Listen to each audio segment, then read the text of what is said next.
Pertempuran Sunan Kalijaga dan Prabu Siliwangi berlangsung 7 malam.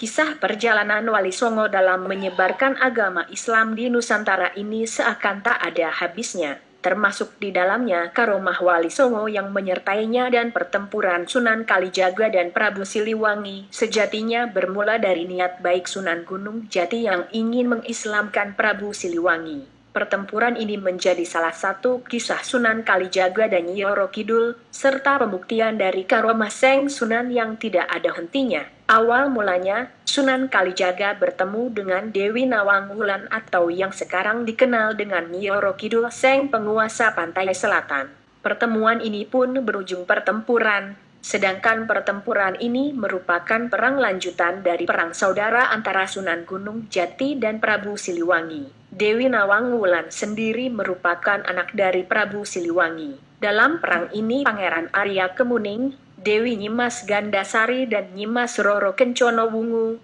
ditugaskan dari Keraton Cirebon untuk mengalahkan kesaktian Prabu Siliwangi. Namun sepertinya sulit, karena Prabu Siliwangi bukan hanya sakti, bahkan ia sangat ahli dalam hal strategi perang.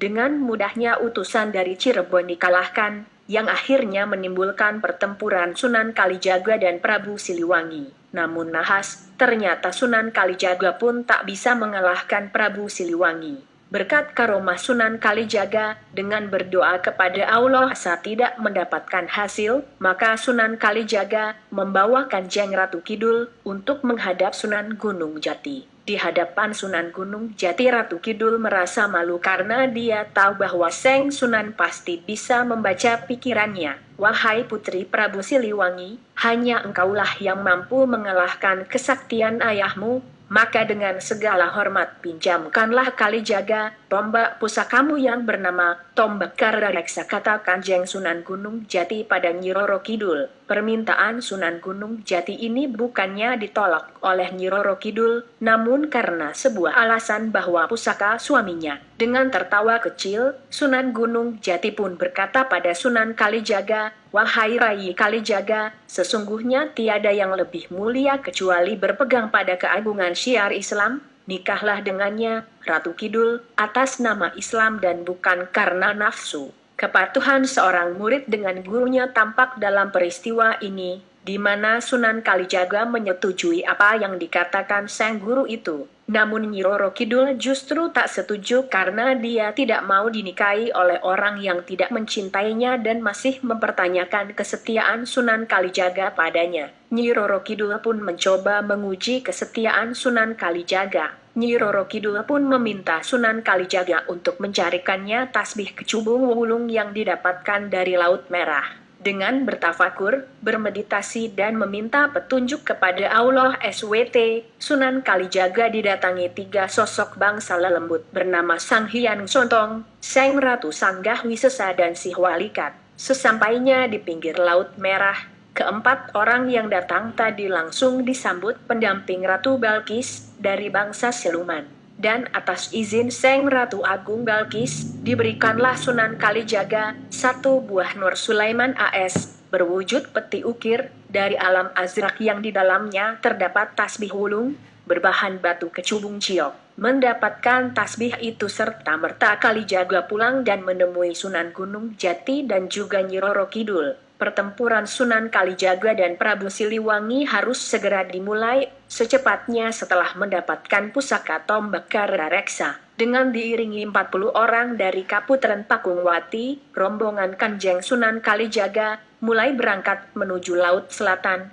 Ternyata perjalanan mereka sudah lebih dulu diketahui oleh Kanjeng Nyai Ratu Kidul, yang dengan riangnya mempersiapkan segala hiasan dan pernak-pernik untuk menyambut kedatangan kekasihnya. Kekalahan Prabu Siliwangi menikahlah keduanya, hingga akhirnya Sunan Kalijaga mendapatkan pusaka Tombak Karareksa. Sesaat setelah menikah, pertempuran Sunan Kalijaga dan Prabu Siliwangi tak bisa dihindari lagi. Pusaka Karareksa langsung diserahkan kepada gurunya Sunan Gunung Jati. Lalu pusaka itu oleh sang guru ditambahi 1 tombak di atasnya, ditancapkan satu tombak, sehingga pusaka Karareksa yang tadinya mempunyai 7 cabang dan 1 jalur runcing di samping, menjadi 9 cabang dan oleh Kanjeng Sunan Gunung Jati, tombak Karareksa diberi nama baru dengan sebutan Pusaka Agung Buana Tombak Nirwana Cakra Langit. Selama pukul 7 malam berturut-turut, pertempuran Sunan Kalijaga dan Prabu Siliwangi terjadi. Setelah mengalahkan Prabu Siliwangi, senjata tombak Cakra Langit dikembalikan ke Keraton Pantai Selatan dan hingga kini masih ada. Legenda kisah asmara Kanjeng Sunan Kalijaga dan Ratu Pantai Selatan di tahun 1400 adalah puncak di mana ada 2 aliran yang berbeda di masyarakat, yaitu aliran Islam dan Hindustani. Pada waktu itu Prabu Galuh Pajajaran yang dipimpin oleh Raja Sakti Mandraguna Prabu Siliwangi, tidak berkehendak untuk diislamkan oleh Kanjeng Syekh Syarif Hidayatullah. Hal inilah yang menimbulkan perang saudara di antara kedua belah pihak dengan kalahnya pasukan Cirebon. Kanjeng Sunan Kalijaga pada akhirnya diutus untuk melawan kesaktian Prabu Siliwangi, tetapi lagi-lagi utusan Cirebon tak dapat menaklukkannya. Dengan memohon panduan pada Allah SWT, Kanjeng Sunan Gunung Jati mengutus kembali Rai Kalijaga untuk meminjam pusaka sakti Ratu Kidul Dewi Nawang Wulan berbentuk tombak Karareksa. Berangkatlah Seng Kalijaga dan sesampainya di Laut Pantai Selatan, beliau ditolak mentah-mentah oleh Ibu Ratu Kidul dengan argumen tak membawa bukti atau surat utusan dari Kanjeng Sunan Gunung Jati. Disinilah kejelian Ratu Kidul, walau sebenarnya beliau telah lama menyimpan hati pada Kanjeng Sunan Kalijaga. Wahai Kisanak, pulanglah terkecuali kau mempertemukan saya dengan Raja Panatagama sebutan buat Raja Cirebon. Lantaran terasa tak memperoleh hasil, jadi Kanjeng Sunan Kalijaga sangat terpaksa membawa Kanjeng Ratu Kidul untuk menghadap Kanjeng Sunan Gunung Jati. Sesampainya tiba di kota Cirebon, Kanjeng Sunan Gunung Jati menyambutnya dengan tersenyum simpul. Melihat Kanjeng Sunan Gunung Jati tersenyum, wajah Ibu Ratu Kidul menjadi memerah. Beliau sangatlah malu serta takut lantaran Seng Sunan dapat membaca pikirannya. Lihat Kanjeng Sunan Gunung Jati tersenyum. Ibu Ratu Kidul segera sesampainya di dalam kaputren, Sunan Gunung Jati segera memanggil Kanjeng Ratu Kidul atau Dewi Nawang Wulan, putri Prabu Siliwangi, dari istri kedua, Ratu Palaga Inggris. Sesampainya di dalam kaputren, Sunan Gunung Jati segera memanggil Kanjeng Ratu Kidul atau Dewi Nawang Wulan, putri Prabu Siliwangi, dari istri kedua, Ratu Palaga Inggris. Wahai putri Prabu Siliwangi, cuma dikau yang dapat menaklukkan kesaktian ayahandamu. Pinjamkanlah Kalijaga pusakamu yang bernama Tombak Karareksa. Jelaskan Kanjeng Sunan Gunung Jati kepada Ratu Kidul. Ampun Gusti Susuhunan Panatagama, saya cuma memberi pusaka itu pada suamiku kelak, kata Ibu Ratu Kidul. Dengan tertawa kecil, Sunan Gunung Jati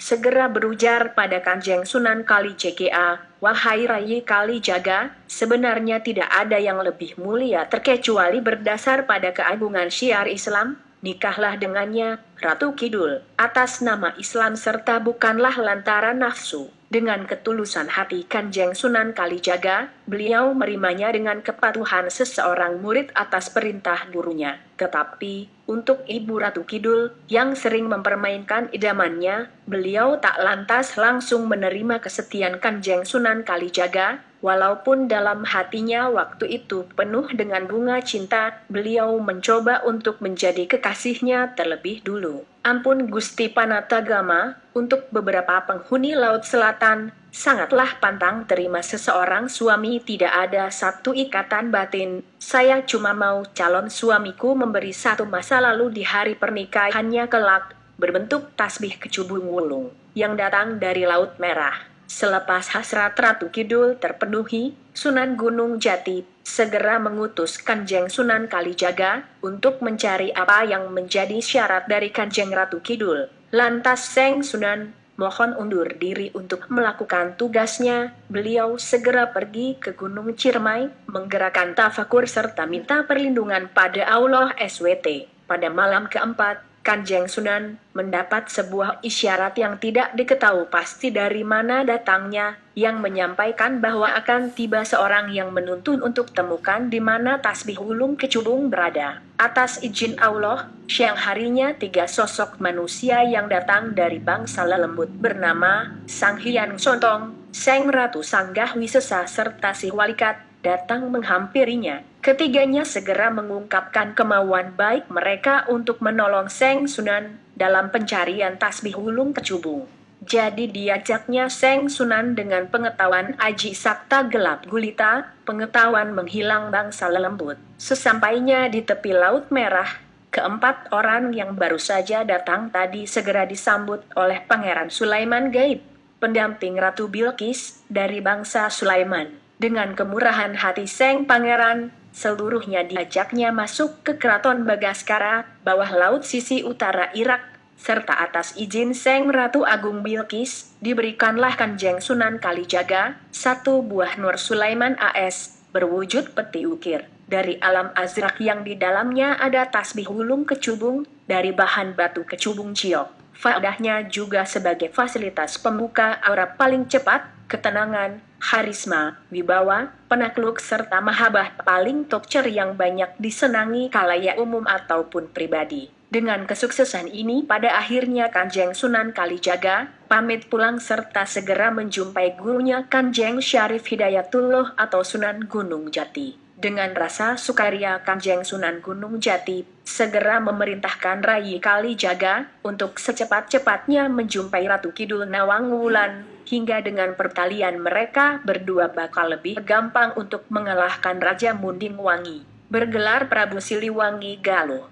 Dengan ditemani 40 orang dari Kaputren Pakungwati, rombongan Kanjeng Sunan Kalijaga mulai pergi menuju Laut Selatan. Nyatanya perjalanan mereka telah lebih dahulu diketahui oleh Kanjeng Ibu Ratu Kidul, yang dengan riangnya menyiapkan semua hiasan serta pernak-pernik untuk menyongsong kehadiran kekasihnya. Sesudah kedua kekasih resmi jadi sepasang suami istri, jadi diserahkannya pusaka penakuk Karda Reksa, yang sampai kini jadi sisi dari pusaka wahid Keraton Bangsa Besik Laut. Serta sesudah seluruhnya selesai, Seng Sunan segera izin pamit untuk menunaikan pekerjaan mulia, menaklukkan Prabu Siliwangi. Pusaka Karda Reksa segera diserahkan pada gurunya Kanjeng Sunan Gunung Jati. Lantas pusaka itu oleh sang guru diberi tambahan 1 tombak di atasnya, ditancapkan 1 tombak. Hingga pusaka Karda Reksa yang semula memiliki 7 cabang serta 1 jalur runcing di samping,